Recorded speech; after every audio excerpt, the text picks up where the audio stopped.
Hello, what's up mga karaketero? Rumakit nga pala kami dito sa may Decagon Silver. Dito lang yan sa Pasig City. Inumpisahan ko na nga yung video dito sa palabas na ako ng bahay. Nagsuot na nga ako ng kapote dyan pang baba kasi umaambon kanina bago ako lumabas. Ano ba yan? Hindi pa pala umulan. Ganto na ako.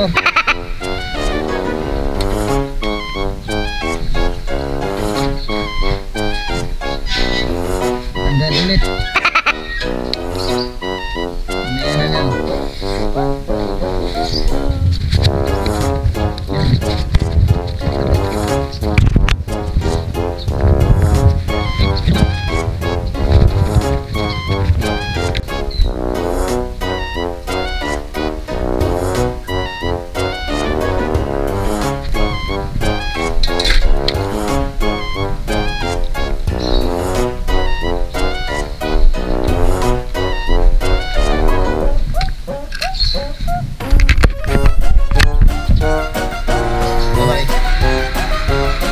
At dito nga guys ay pupunta na tayo doon sa tito ko para kuhain yung gagamitin namin para mamaya. Dumaan pa nga ako dito sa palengke para bumili ng mais.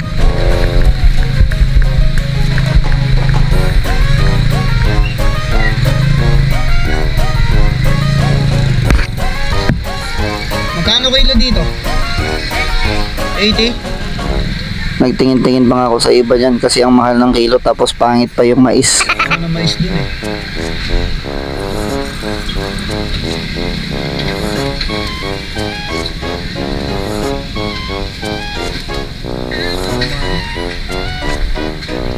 Inalisan ko nga yan dyan kasi pangit yung mais dyan. Naganap pa nga ako yan sa iba. Tapos dito may nakita ako medyo maganda-ganda ata ito kaya pinuntahan ko. Magkano kilo dito sa mais? 50? Dito?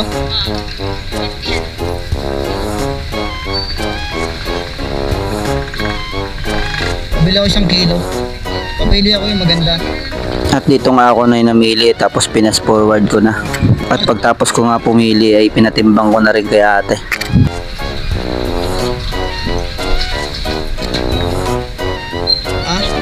Okay na yun. Tapos lumagpas nga ng 1 kilo.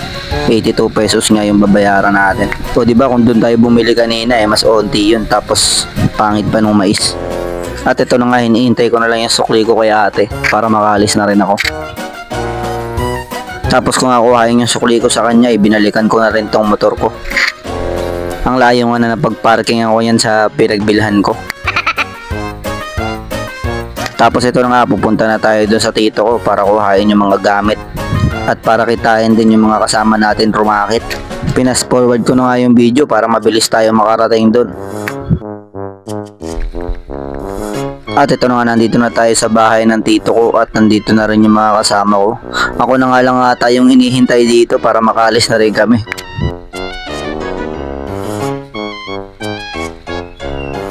Tapos ito na nga kinat ko na yung video dito sa nakuha na namin yung gamit namin para mamaya. Ang racket nga pala namin ay sa Pasig lang. Mga 1 oras lang namin babiyahihin yan.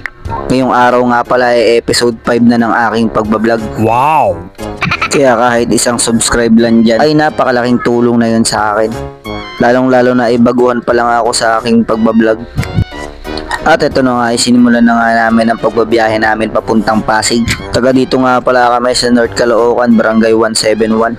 Sa Mindanao Ave nga kami papunta niyan, hindi kami dadaan sa C5 kasi traffic doon grabe. At dito nga ikinat ko na yung video kung saan nandito na kami sa Mindanao Ave. Ito nga yung sinasabi ko sa inyong shortcut na hindi masyadong traffic. Dati kasi sarado to kaya hindi kami nakakadaan dito. Marami na rin nakakaalam dito sa daanan na to. Simula nga binuksan to ay nakakaiwas na ako sa traffic doon sa Sauyo. Mabilis ka nga lang makakarating na EDSA dito kasi onti lang yung stoplight. At pagkatapos yan, kinat ko na dito sa may EDSA. Dito nga lang kami banda na traffic. Expect na talaga namin na traffic lagi dito kaya no choice kami kundi magsingit-singit na lang. Maganda talaga pag nakamotor. Lalong lalo na pag karaketero ko rin kagaya ko. Pinakaayaw kasi ng mga client natin ay yung mga nalilate. Kaya kami di baling maaga sa venue at least hindi late.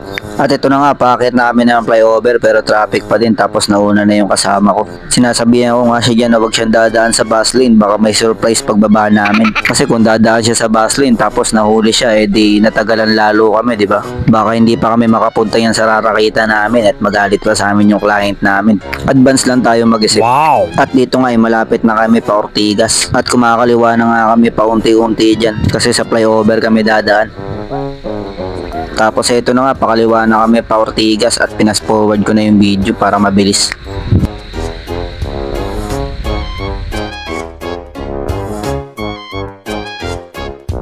At maya maya nga lang, ayan, dito na kami sa venue namin, dito sa may Decagon Silver, Pasig City. Dito nga lang pala kami nagparking yan sa may tapat ng 7-Eleven. At pagkatapos namin magparking dyan ay umakyat na rin kami dito sa venue. Binidyohan ko pa nga tong logo ng Decagon. Wala lang, trip ko lang. Para pag pinapanood ko tong video na to, ay alam ko kung saan ako nakakapunta. Tapos ito nga pala yung loob ng pagrarakita namin.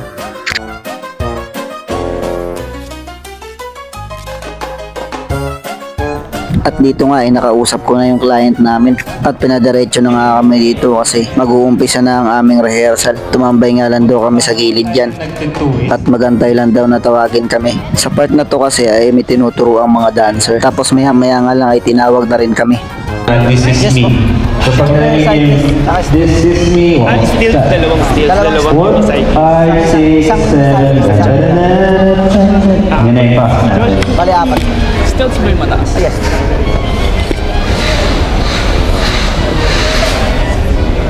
Bali ang ano lang daw po namin, yung pwesto po namin. Oo, yung pwesto lang mo yan.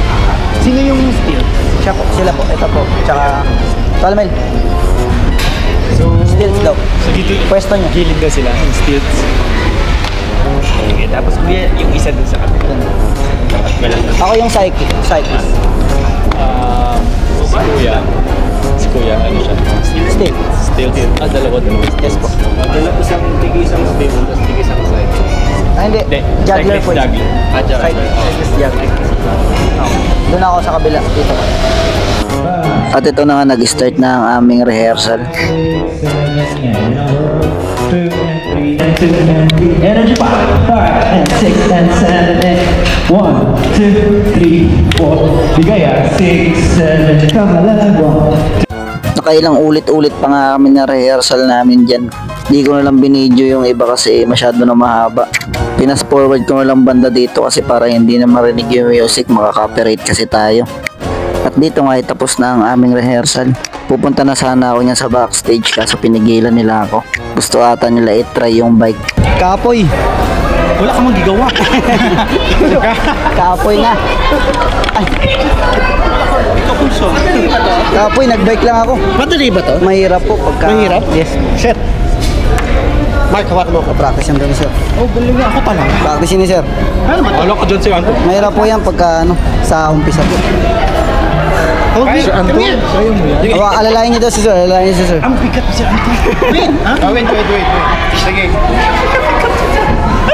Galing.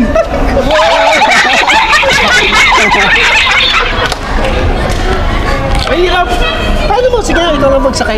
Pag sa akin po kasi praktisado na po kasi. Oo. Kaya gamay na po namin. Parang basic na lang siya.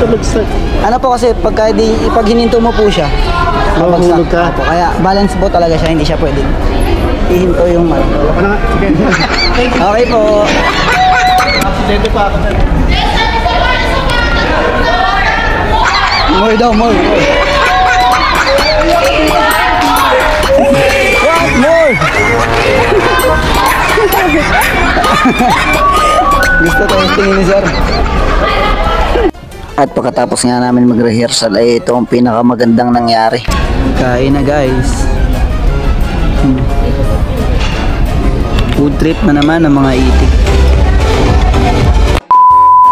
Nang natapos na nga kami kumain ay nag-base na rin kami kasi nga malapit na magdatingan yung mga guests. Ito nga pala yung costume ko. Bali sa umpisa nga ng trabaho namin ay mag-welcome muna kami ng mga guests. Dito nga kami pinapwesto niyan kasi para daw pagdaan ng guests ay makikita daw nila agad kami at para makapagpa-picture din daw sila sa amin. At ito na nga yung sinasabi ko sa inyong racket namin. Madalas talaga kami sa mga event na ganito or kahit saang event ay pwede kami. Mapa-birthday man yan or kasal, pestahan or binyagan, kahit mga grand opening ng mga business. Kagaya nitong pinagrakita namin ngayon, anniversary ng company nila at circus team ang napili nila. At dahil about circus nga, ay para mas makatotohanan daw, ay inimbitahan nila kaming mga circus performer. At habang nagpapapicture nga sila dyan, ay malapit na rin mag-start yung event. At yung nakita nyo kaninang ni-rehearsal namin, sa pinaka-opening ng event namin gagawin yon. Pagtapos nga namin mag-welcome sa labas ay pumasok naman kami dito sa loob para mag-ikot-ikot. Malapit na rin kasi mag-umpisa yung event nila, kaya dapat naka-ready na kami.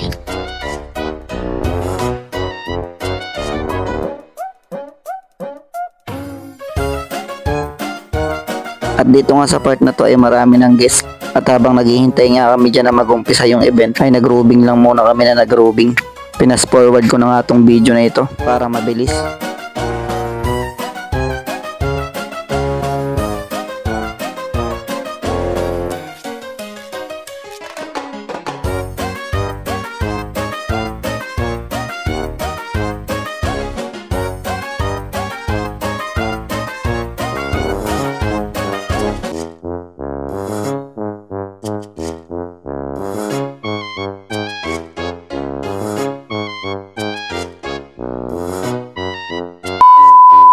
At dito nga guys ay hindi ko na namalaya na nalobat na pala yung dashcam ko. Sa part na to guys ay tapos na yung racket namin. Hindi ko na nga na-videohan yung pin-practice namin kanina. Bali pupuntahan ko nga pala yung client namin dito para sabihin na tapos na kami. Tapos nung nakausap ko na yung client namin ay pinakain muna kami sa buffet para daw busog na busog kami pag uwi. Okay, uwi na kami guys. Thank you. Thank you sa pagkain. At dito nga ay kinat ko na yung video sa nakabiyahe na kami pa uwi. At dahil pa uwi na nga kami ay magpapaalam na ako sa inyo. Dahil hanggang dito na nga lang po ang aking pagbablog. At maraming salamat sa umabot hanggang dito sa video na ito. At magkita-kita na lang tayo sa susunod na racket ko.